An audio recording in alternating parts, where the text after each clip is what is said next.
بسم اللہ الرحمن الرحیم۔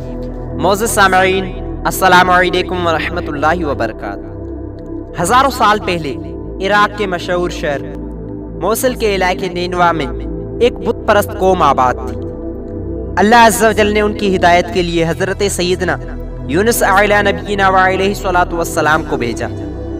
آپ 40 سال تک انہیں ایمان کی دعوت دیتے رہے، لیکن وہ لوگ ایمان پر نہ آئے۔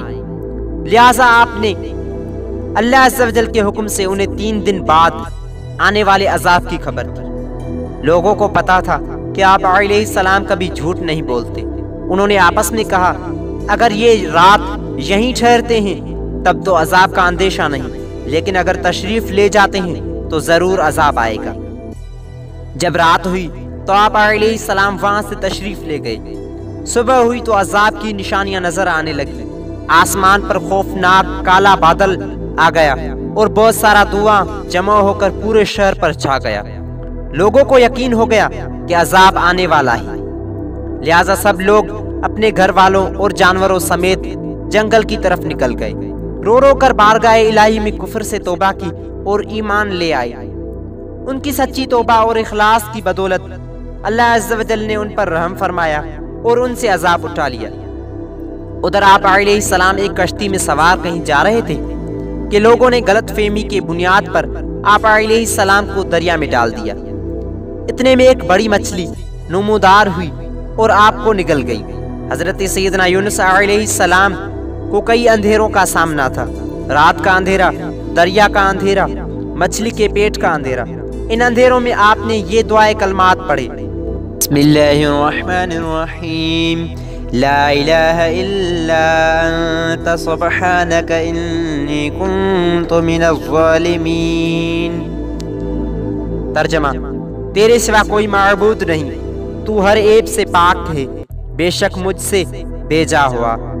اس آیت کریمہ کی بدولت اللہ عز و جل نے آپ کو عاشورہ یعنی 10 محرم الحرام کو کئی دن مچھلی کے پیٹ میں رکھنے کے بعد آزادی عطا فرمائی۔ مچھلی کے پیٹ میں رہنے کی وجہ سے آپ علیہ السلام کو ذوالنون بھی کہا جاتا ہے۔ حدیث شریف میں ہے، جو مسلمان ان کلمات کے ذریعے دعا مانگے گا اللہ عز و جل اس کی دعا قبول فرمائے گا۔ ان دعائیہ کلمات کو آیت کریمہ بھی کہا جاتا ہے۔ کچھ اس مچھلی کے بارے میں۔ اس مچھلی کا نام نجم تھا۔ وہ مچھلی بڑی سر والی اور پوری کشتی کو نگلنے کی صلاحیت رکھنے والی تھی۔ ایک نبی علیہ السلام کی چند روز کی صحبت بابرکت کی وجہ سے وہ مچھلی جنت میں جائے گی۔ علماء فرماتے ہیں اس مچھلی کا پیٹ چند دن ایک نبی علیہ السلام کی تجلیات کا مرکز رہنے کی وجہ سے عرش اعظم سے افضل ہے۔ مچھلی کے پیٹ میں رہنے کی وجہ سے آپ علیہ السلام بہت زیادہ کمزور ہو گئے تھے۔ جسم کی کھال بہت نرم ہو گئی تھی اور بدن پر کوئی بال باقی نہیں بچا تھا۔ اللہ عز و جل نے آپ کے لیے کدو کا درخت اگایا تاکہ آپ اس کے پتوں کے سائے میں آرام کریں، مکھیوں سے بھی حفاظت ہو۔ یہ آپ علیہ السلام کا معجزہ تھا کہ کدو جس کی بیل زمین پر ہوتی ہے آپ کے لیے سایہ دار درخت بن گیا۔ صبح و شام ایک بکری آتی اور آپ اس کا دودھ پیا کرتے۔ یوں آپ علیہ السلام کے جسم کی کھال مضبوط ہو گئی، بال جمنا شروع ہو گئے اور کمزوری دور ہو گئی۔ اس کے بعد آپ علیہ السلام دوبارہ اپنی قوم کے پاس تشریف لے آئے۔ 1 لاکھ سے زیادہ لوگ آپ پر ایمان لائے۔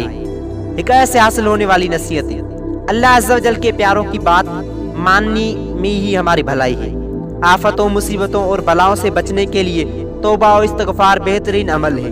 جیسا کہ حضرت سیدنا یونس علیہ السلام کی قوم نے توبہ کی تو عذاب ٹل گیا۔ اخلاص سے کی گئی دعا قبول ہوتی ہے۔ آزمائشوں پر صبر کرنا چاہیے، جیسا کہ حضرت سیدنا یونس علیہ السلام نے کیا۔